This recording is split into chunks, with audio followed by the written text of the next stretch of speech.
This is Bill Cosby. Now that everybody has told you about the dangers of doing drugs, I'd like to tell you about some of the benefits. Just imagine yourself unconscious.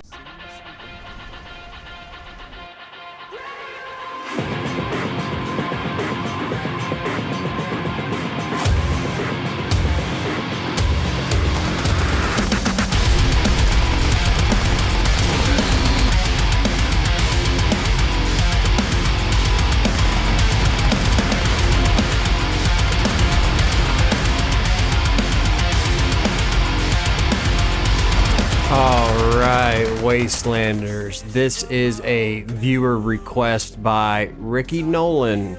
He asked us to look at the assault rifle. He's got a build that he likes and he wanted to see my take on it. Also, we are going to make this as realistic as possible for the everyday player. We're going to use some basic armor that everybody can get. Perk cards that don't require a whole lot of grind. We're only going to start out with 3 legendaries. This base build is what I call Nuka's secret sauce. Haven't you ever noticed after people have some of my barbecue sauce, after a while when it kicks in they get all huggy buggy? What this video does not do, it is not a record breaker or a ultimate guide of anything whatsoever. This is just insight to how I think when I do any build, and it leaves you guys a lot of room to go in to do whatever you want to do as far as theory crafting goes, and set up for different scenarios, situations, whether it's raids on a team, off of a team, etc. We've got 7 in strength, 10 in perception, 5 in endurance, 3 in charisma, 6 in intelligence, 10 in agility, and 15 in luck. I would say the 15 in luck is a requirement for this particular play style that I like, which is a VATS critical build that crits every other shot. And then we're just going to use the base mechanics here. I've got in strength, I've got easy target, which adds that damage to crippled targets, and then I've got scatter shot paired with tormentor, which increases damage per limb crippled. Now there are some rumors going around that scatter shot is currently bugged if you use it with modern renegade and enforcer, which we don't even have enforcer equipped right now because this is just daily play. But unfortunately it's just not true. It works for me testing in the game. I don't know if they read that on PTS notes or whatever they heard it from, but it works just fine. And then I've got Bandoiler on here for the ammo carry weight, especially those guys that don't have Fallout First and don't have a lot of room to stash ammo in the box. My perception cards are the perception cards that I always use. Number Cruncher, Tormentor, Ground Pounder for the reload, and the hip fire, which increases VATS accuracy actually. Tank Killer for the armor penetration. Fast Fighter doesn't seem like much if you're running the Speed Demon mutation, 50% of your movement speed. However, you can pair that with Gunrunner, and despite what the rumors say, in-game testing tells me that they do stack, and it does increase your reload speed. This would also apply to squad maneuvers and charisma if we were on a team, but we are not going to run it on a team. Also, we've got concentrated fire because we are using ballistic rifles here, and it is excellent. In endurance, I've got standard cards that I use. Life Giver for more HP, Ironclad for more DR and ER, especially wearing a full set. We are wearing the Civil Engineer armor once again. I love the Civil Engineer armor. Got Through Hiker because I've got quite a bit of food on me, and Starch Genes to keep our mutations rejuvenated to increase your hit point total, as well as AP regeneration if you do use AP. However, we will be using Blood Sacrifice, and that is my cat in the background, and I think she wants attention. In charisma, we've got Strange in Numbers, Tenderizer, Tenderizer is hit or miss. It doesn't seem to increase damage that much, but we're just going to keep it on there as an overall utility card. In intelligence, we've got first aid, which increases your stim pack healing, which is important for those super stim packs in a blood sacrifice build. I've got nerd rage on here because with a blood sacrifice build, you spend a lot of time at low health, and it does increase damage. It doesn't go up insanely high, maybe around 30%, but that's okay. We will take the extra damage. I've got Curator because later on we are going to use some other buffs, and Good with Salt because I've got a lot of food on me.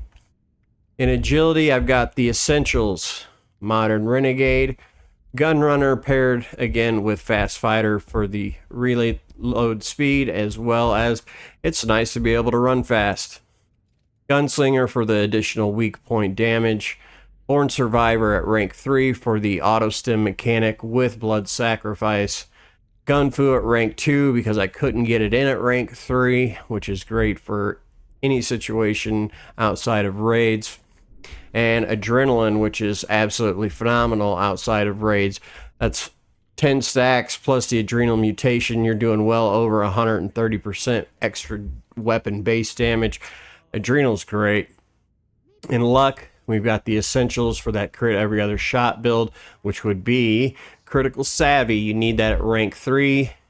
You need 15 points in luck and then 1 additional point to reach that minimum 16 luck threshold with 5 pieces of limit breaking. Now those can be tweaked with higher luck, but we're not going to do any of that or talk about any of that. It's just not reasonable right now. We've got better criticals for more damage, Ricochet obviously to keep us alive, 4-leaf clover in case we miss, and we do, Class Freak to reduce the negative effects of our mutations. I've got a few, I would say only a couple are required, and I will get to that. And then Junk Shield for extra DR, which is handy. You can carry 100 pieces of any scrap, whether it be cork or vault steel or anything you choose. Just 100 will give you extra damage resist. And then Quick Hands. I love Quick Hands, and it helps stacking Bullet Storm on weapons that don't have a big clip, but we're not going to use that right now. Now for the legendaries, as you can see, we are stripped. I wanted to give you guys 2 cards to play with, and I'm using Agility, Perception, and Endurance with Blood Sacrifice. We'll talk about mixing and matching perk cards and doing however you want in whatever situation, but right now this is just what we're running, bare minimum here to make it more attainable for some people if they need to mix up some perk cards that they only have 3 in perception, but they've got 2 in strength and they want to change points. So be it. Now let's take a look at the stats, base stats without anything. In the Civil Engineer is pretty well rounded.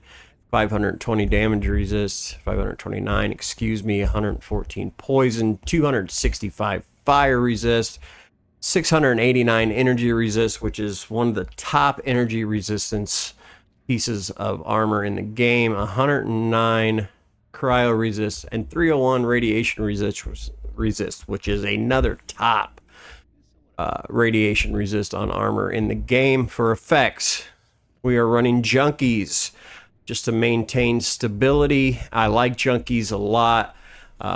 We're going to start with the addictions.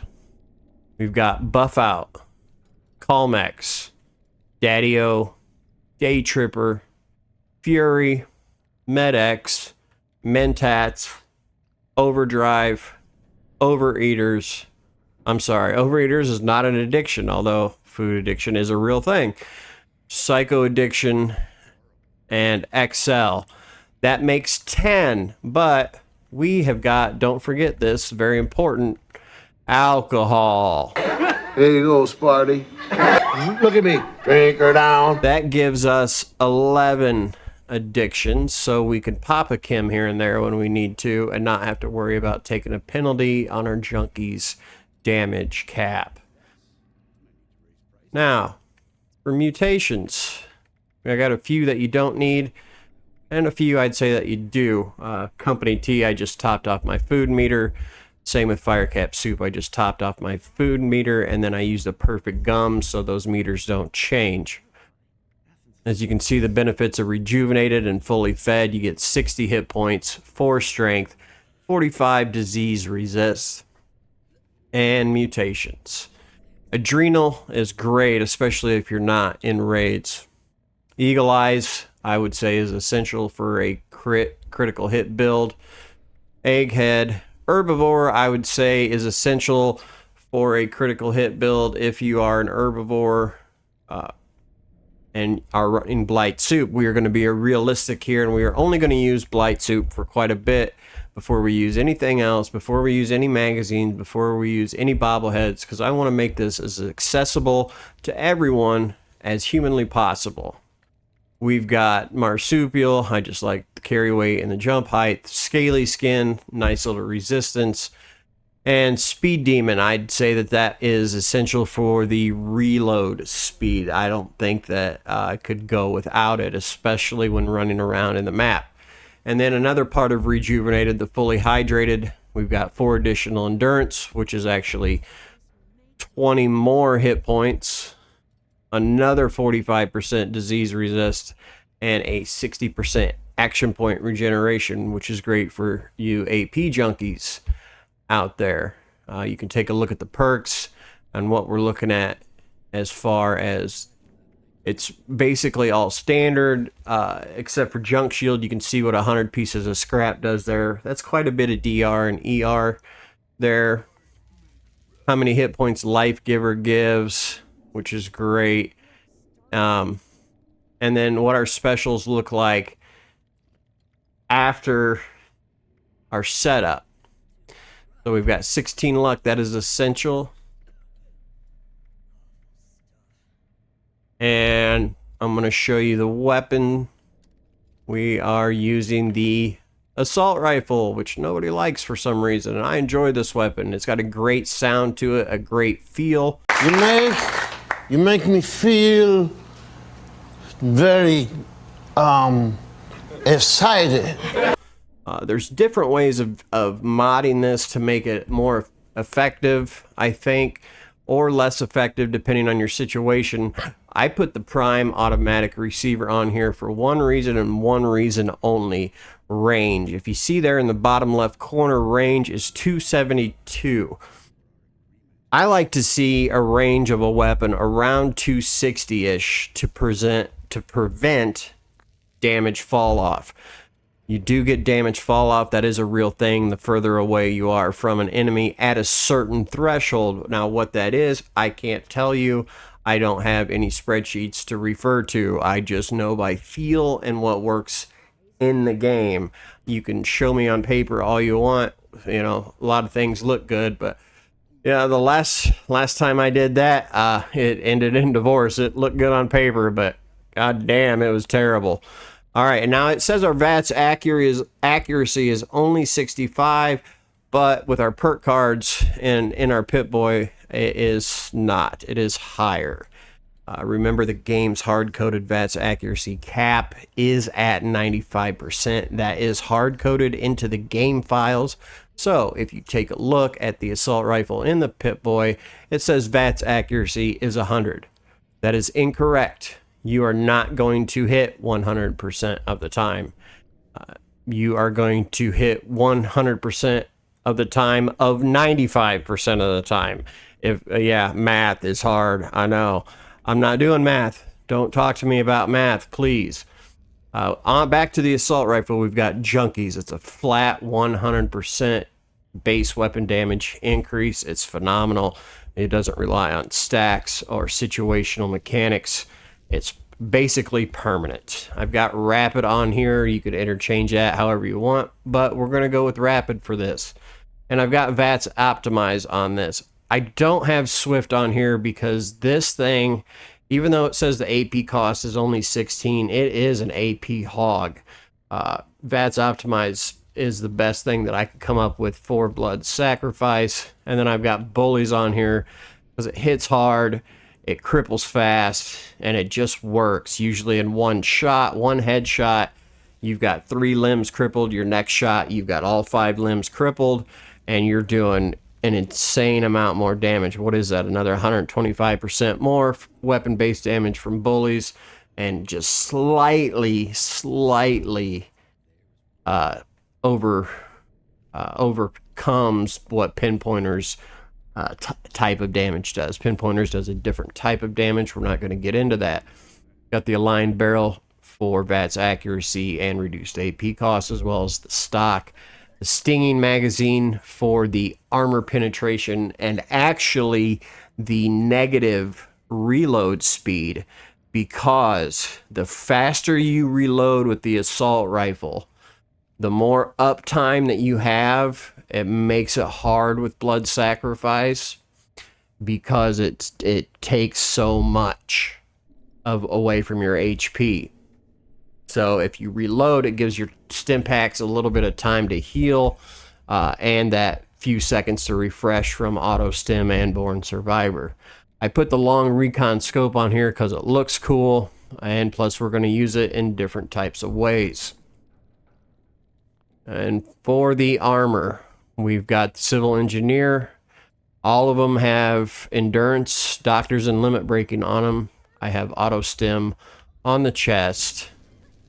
I've got overeaters on the rest of the limbs, I believe. I probably should have had life saving, but I don't. And if you go back to the chest, I am running dense because I am not running the hardy perk card. So we need a little bit of explosion resistance. Not much will do. And then for the under armor, and this is, I think, what gets us over that 16 luck threshold, I've got the vault style with the resistant lining. The lining doesn't matter, the style does. The vault will give you 3 luck, 5 intelligence, and 2 endurance. As far as what we're going to use, we are only going to use blight soup. These grow in the ash heap right outside of the raid entrance. So they're one blight soup and 1 boiled water. Pretty easy to get all day long. I think in one run you could probably make 100. Then we're going to go add other stuff later. I won't talk about that now. As far as chems go, we will be using Psycho Buff because it is so abundant, especially the way Psycho and Buff Out drops, and the way you can craft hundreds and hundreds of them. Spanish fly was the thing. If you took a little drop and you put it in a drink, the girl would drink it, and she's yours. Hello, America. It's great, and we will be running super stim packs. Hopefully we don't have to hit any manual stim packs, but we are going to start out right now. We're going to go to some bounties and get to it. I don't think I've left anything else out. Every weapon that I brought with me, we're going to start with 5,000 rounds of ammo and see how we do. I'm going to edit the loading screens on this, guys, but I'm going to leave everything else raw so you can see exactly what I got going on.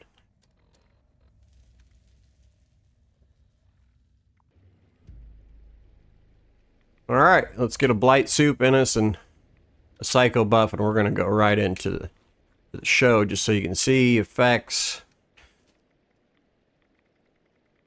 Nothing but blight soup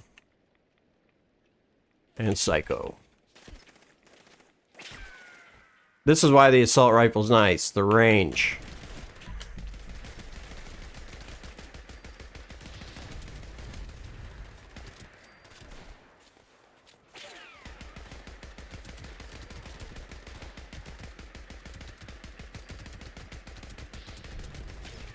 Numbers aren't that great on the guys with power armor because of the armor penetration. I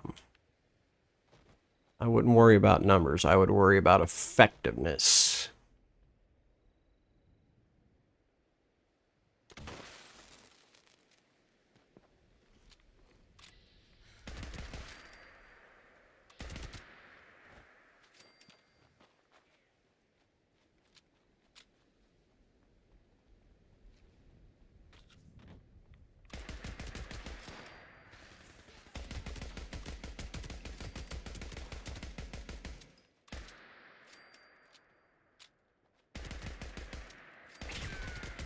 Granny Dolores, you. Oh, reload. Not bad. Not bad at all. Granny, I don't think has many hit points. Or damage resist for that matter.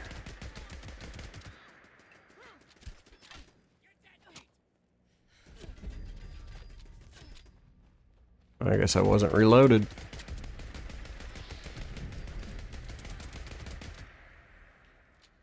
See how they just stand there with all those limbs crippled like that? I mean, you could go have a conversation with them. Hey, how you doing? What's up? Hey. Alright, time to die. Alright, Ricky Bobby, we are here at the snake, and I'm going to show you what kind of success I have with your assault rifle. Obviously, it's not a stealth build like yours, but we just killed Grandma, and let's check our buffs. Still only running Blight Soup as far as damage goes. Now, what I do for the snake is I swap cards. This is my standard let's kill the snake card swapping thing. And I take off Kung Fu and Adrenaline, and I put on Enforcer for more crippling with Modern Renegade, and Scattershot. Makes the plates cripple much faster. And then, for the hell of it, I'll put on Evasive or Goat Legs to get to the snake, so I don't fall and die like I tend to do. And that's about it, really. Make sure we don't have any regular stems. Hit a psycho buff. Let's go. I'm shooting for a 2-minute kill time, maybe.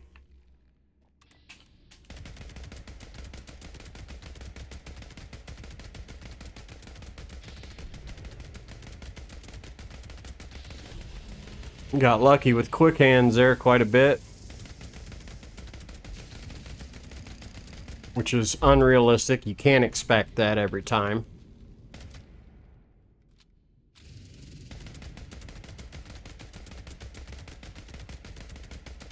I want to go fast. Meta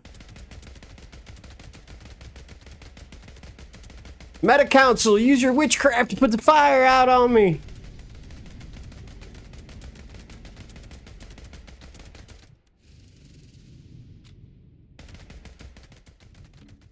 See, and that's the thing with the assault rifle, those manual stems, because there's ways that you can lower the AP cost even more, changing barrels and stuff, but you risk a significant damage fall off, especially with range.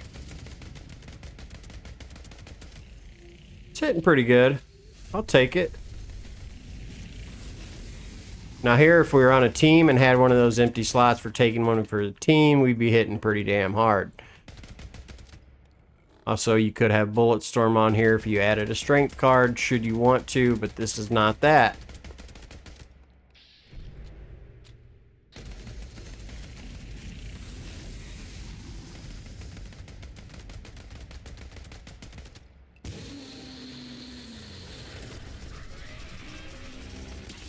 Alright, 1:42, not bad with the assault rifle, and no mags or bobbles or team. A weapon that everybody says is trash. I disagree. Alright, Ricky Nolan, Cal Naughton here. And if you don't use follow through with this empty slot, then fuck you. Yeah, and we're not even going to put a silencer on it, but you can if you want, because when follow through tags an enemy, they're debuffed. They take 40% more damage for 10 seconds. So it doesn't matter if you break stealth or not, just as long as we get that first hit in. And as you can see, with the long barrel and the prime receiver, look at that range. That's decent. So we're going to take advantage of our recon scope here.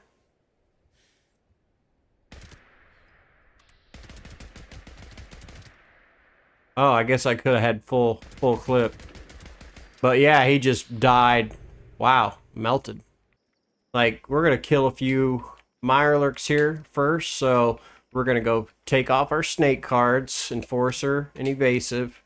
And we're going to put Adrenaline back on, and we're going to put Gun Fu back on. and get a little damage from a kill streak.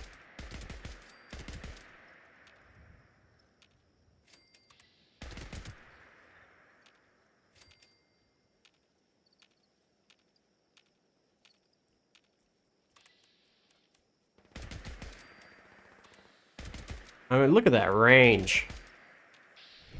With hardly any damage fall off. It's awesome. Look at that. One thing that a lot of rifles don't do really well, and I think the assault rifle kind of does. See if we can get this big girl to pop. There we go. Let's get our sneak attack in. First, let's target the sprouts. Get our sneak attack. Boom. Dad. Shredded. But she was debuffed for 10 seconds. That's decent. I don't really know what else to show you here, Ricky Bobby. I think that's about it. But I think you can figure it out yourself as far as how this obviously would hold up in daily ops, expeditions, nuke events, stuff like that. And like I said, you can go back and put whatever you want on here. There's room for your sneak card there. There's room for sneak cards here. I would definitely leave on Modern Renegade, no matter what. Just for the crippling mechanic. Crippling mechanic is top tier. It really is, in my opinion. And we are going to cut some footage and look at some other favorite weapons. So, the assault rifle, is it good? Yes, it is. Is it the best? Depends on the situation. I think there's other weapons that have some more sustained DPS as far as rifles go. And we will look at those later. So, from me to you, stay filthy, casuals.